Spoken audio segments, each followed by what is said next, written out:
semuanya, kembali lagi di podcast Makna Suara, di mana di balik suara pasti ada makna. Bersama aku Kalis yang akan mendampingi kalian sebagai host untuk episode kali ini, yang dimana kita bakal ngebahas tentang isu yang lagi hangat nih, sampai kadang bisa bikin perdebatan. Ada yang tahu apa? Yap, sekalian benar, hari ini kita bakal ngebahas topik di mana benarkah Indonesia tidak demokratis? Dan marilah kita kupas tuntas abis berlandaskan Undang-Undang Dasar 1945. Welcome to Makna Suara.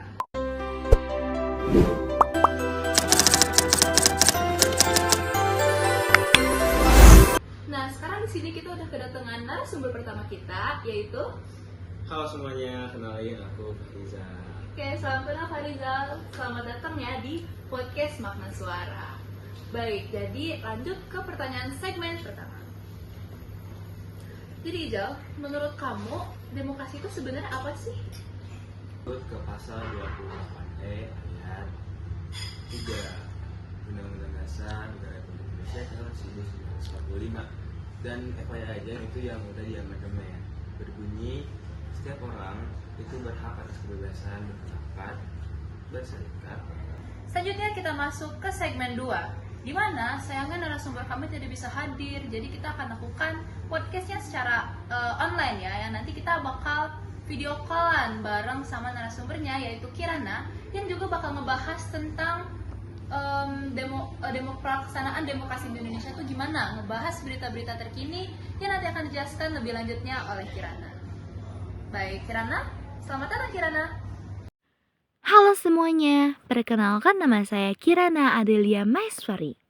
Jadi, kali ini kita bakal bahas tentang realita demokrasi Indonesia. Tapi santai aja ya, soalnya kalau misalkan dibawa tegang, informasi pentingnya justru malah susah nyangkut tuh. Jadi gini, demokrasi kita pada dasarnya masih berjalan, sistemnya masih berfungsi. Aturan mainnya juga masih ada kok. Dan proses-proses resminya tetap berjalan. Namun, kalau misalkan kita perhatikan lebih teliti lagi, kualitas alirannya kelihatan sedikit berkurang. Beberapa indikator seperti kebebasan pers, ruang kritik publik, serta laporan penilaian demokrasi dari lembaga internasional menunjukkan adanya penurunan. Bukan berarti demokrasi berhenti ya.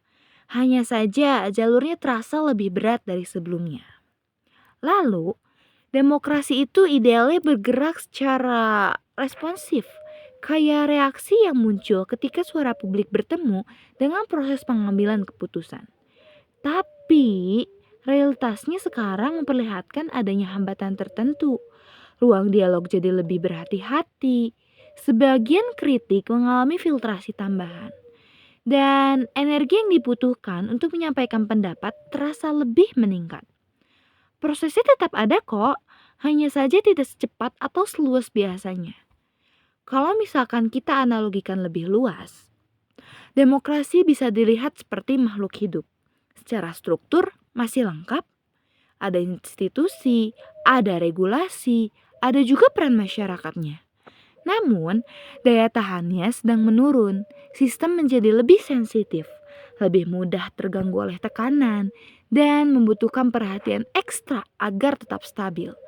Bukan dalam kondisi buruk, tetapi cukup rapuh untuk perlu diperhatikan. Dan bila kita melihat perjalanan beberapa tahun terakhir, ada pola umumnya, pernah naik stabil, lalu perlahan menurun. Tren ini terlihat dari ruang partisipasi publik yang lebih terbatas, suara masyarakat yang lebih menahan diri, serta dinamika media yang cenderung lebih berhati-hati.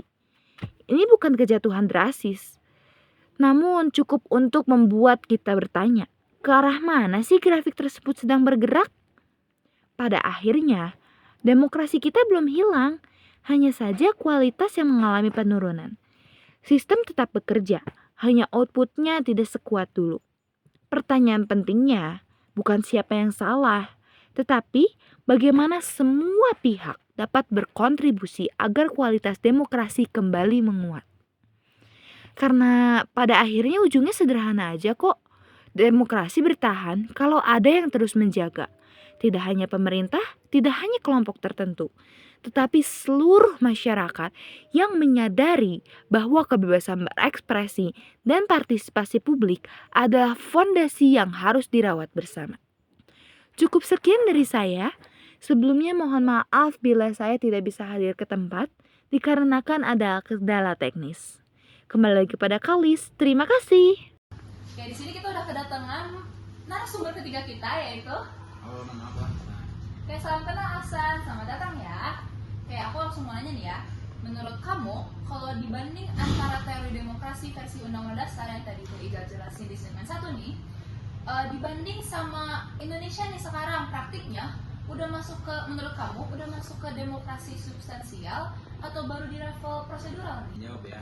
Nah, jadi Indonesia itu secara formal ya sudah menjalankan demokrasi. Kita punya pemilu, sistem perwakilan, konstitusi, kebebasan berpendapat secara hukum dan mekanisme formal lainnya. Itu disebut demokrasi prosedural yang fokus utamanya adalah proses. Terus, tapi demokrasi nggak berhenti di situ aja. Ada yang namanya demokrasi substantif, yaitu demokrasi yang benar-benar menghadirkan keadilan sosial, kesejahteraan rakyat, akuntabilitas pemerintah, penegakan hukum yang konsisten, partisipasi publik yang bermakna. Nah, beberapa surat kritik mengatakan bahwa Indonesia masih sering berhenti di prosedur, tapi belum sepenuhnya menyentuh substansi. Misalnya, pemilu ada, tapi kadang prosesnya itu dipertanyakan. Nah, kebebasan berbicara dijamin, tapi implementasinya tidak terlalu konsisten. Hukum berlaku, tapi kadang tebang pilih. Partisipasinya rakyat ada, tapi belum merata.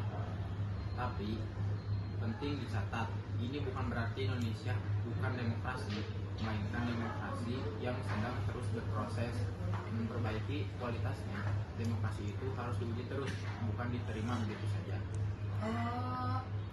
Berarti secara prosedur kita memang udah cukup kuat ya, tapi Ya. kualitas substansialnya itu yang masih perlu ditingkatkan Ya. aja. Oke, masuk akal sih menurut aku. Jadi kita masih ada harapan ya buat Indonesia untuk jadi lebih baik lagi. Ya. Oke, makasih ya Hasan.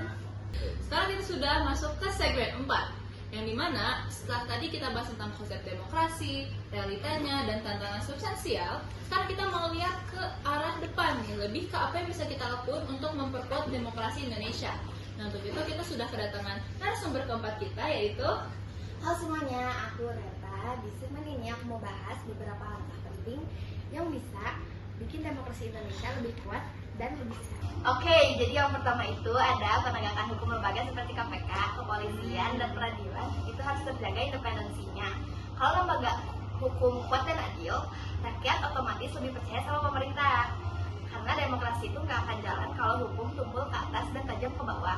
Kedua, transparansi. Sekarang kan dunia serba digital ya. Pemerintah sebenarnya punya peluang besar buat makin terbuka lewat teknologi, misalnya dashboard anggaran, data kebijakan yang bisa diakses publik, sampai laporan real time.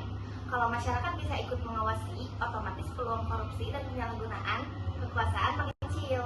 Itu meningkatkan kualitas demokrasi secara substansial. oh, jadi berarti teknologi itu bukan cuma alat tapi juga sarana pengawasan publik ya? Iya. Make sense. Dan yang paling penting menurutku, kesadaran publik yang terus meningkat, terutama dari kalangan anak muda. Sekarang banyak banget generasi muda yang berani bersuara kritis, aktif di diskusi peduli isu publik. Mereka bukan hanya menonton, tapi ikut turun tangan menciptakan perubahan. Semakin besar partisipasi publik, semakin sehat demokrasi kita. Oh, jadi dari 3 poin tadi nih, lembaga hukum yang independen, transparansi berbasis teknologi, dan kesadaran publik, itu kelihatan ya bahwa demokrasi itu memang kerja bareng, bukan cuma tugas pemerintah, tapi tugas semua pihak. Oke, makasih ya Reta. Iya, sama-sama.